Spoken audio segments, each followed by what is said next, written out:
Chapter 18. It wasn't hard to spot Hazel at the town meeting since she always sat in the same seat next to Logan and Jeannie, and because Noah's gaze seemed to find her no matter where she was in any room, he headed over to them, glad he wasn't late. He'd rushed right here after his tour ended. It had been a mellow afternoon with a father and his adult sons out for an afternoon of fishing for their dad's birthday, and Noah had enjoyed spending the time with the family, even when it brought back memories of fishing with his own father, memories he usually tried to avoid, memories from before he'd let his dad down. He actually used to like spending time with his dad when he was a kid. Being out on one of their boats was always his favorite thing to do. His dad wasn't a man who talked a lot, but he showed Noah everything he needed to know about boating and fishing and weather and the tides. Watching him work, Noah had learned more than he ever had in a classroom. Too bad his father couldn't teach him world history while he was at it. He wasn't sure if it was the last few weeks with Hazel, and wanting to show her he could be more than a fun time, or if he was thinking too much about his family lately, but he felt ready to finally share his plans with the town board, or at least his initial ideas.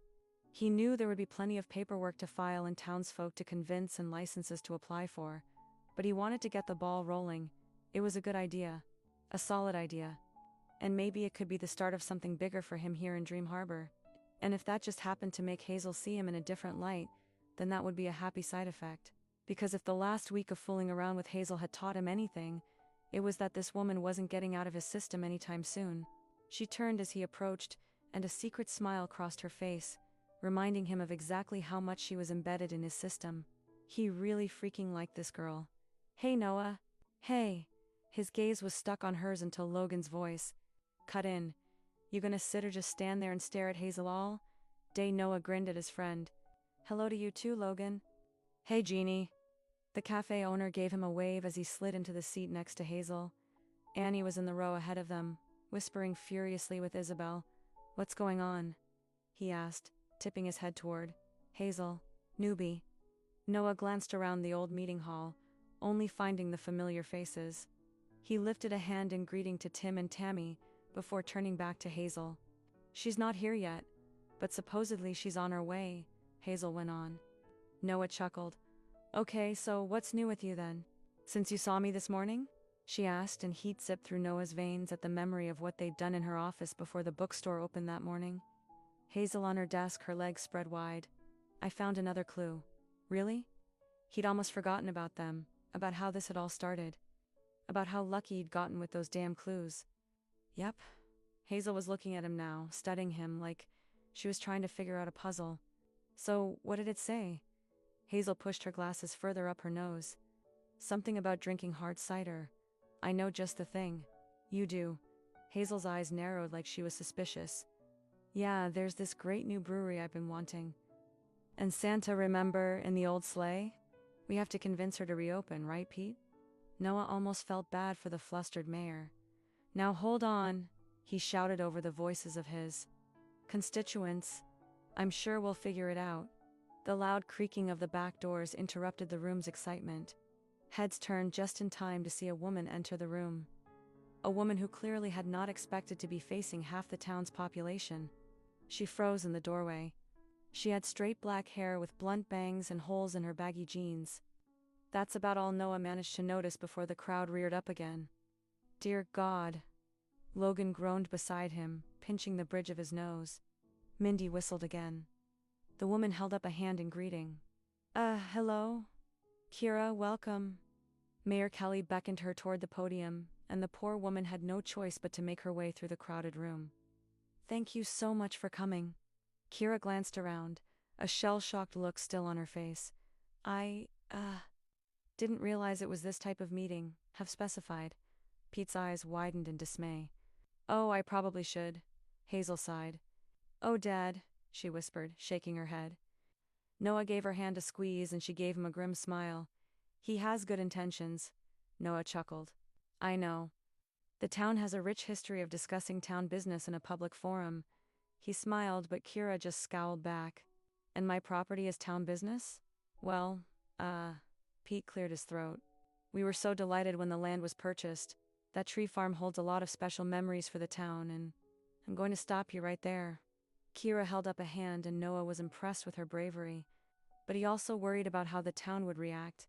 His nerves swirled in his gut, thinking about his own little presentation and how it would hold up under town scrutiny.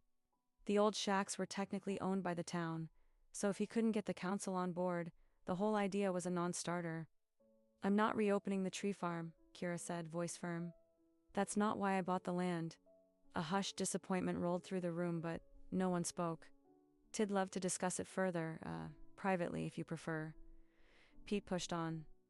"There's nothing to discuss. It's just that you might change your mind. You see, I had a dream that—" Kira shook her head, ignoring Pete's bizarre dream claims, a feat Noah found impressive. "I won't be changing my mind, and I need to go, if that's all." The mayor looked crestfallen. Noah really felt bad for the guy. "Of course. Sorry for the confusion." Kira gave a curt nod and made her way back down the center aisle, not bothering to glance at anyone else on her way out. "Yikes," Hazel whispered. She leaned over Noah's lap toward Logan. "Maybe you should talk to her, grumpy farmer to grumpy farmer." Noah stifled his laughter in his arm, pretending he was catching a cough the way his nieces taught him. "Ha, ha," Logan said. "Good one." Noah leaned down and whispered in her ear. He caught a whiff of whatever it was she put in her curls. It smelled the same as her pillow. He resisted the urge to breathe in. Not here. Not now. When he was already half-hard just thinking about being back in her bed. He shouldn't be thinking about that right now. He should be thinking about what he was going to say about his short-term rental idea. Things had gone terribly with this Kira, but the town was eager for that business. Maybe they'd be open to his too. But the mayor had moved on to the next item, something about a change in trash pickup days, and the PTA was up next on the agenda to discuss bus schedules for the fall.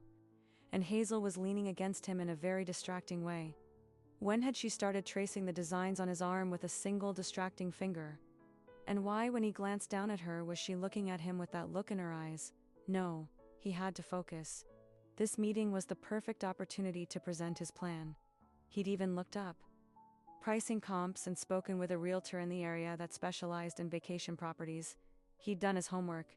"Hey," Hazel murmured, sending goosebumps skittering along his skin. "Want to get out of here?" Hell yes. He wanted to get out of here. But for once in his damn life he was trying to be responsible. Hazel would want a responsible guy, wouldn't she? One with more to his name than an old boat.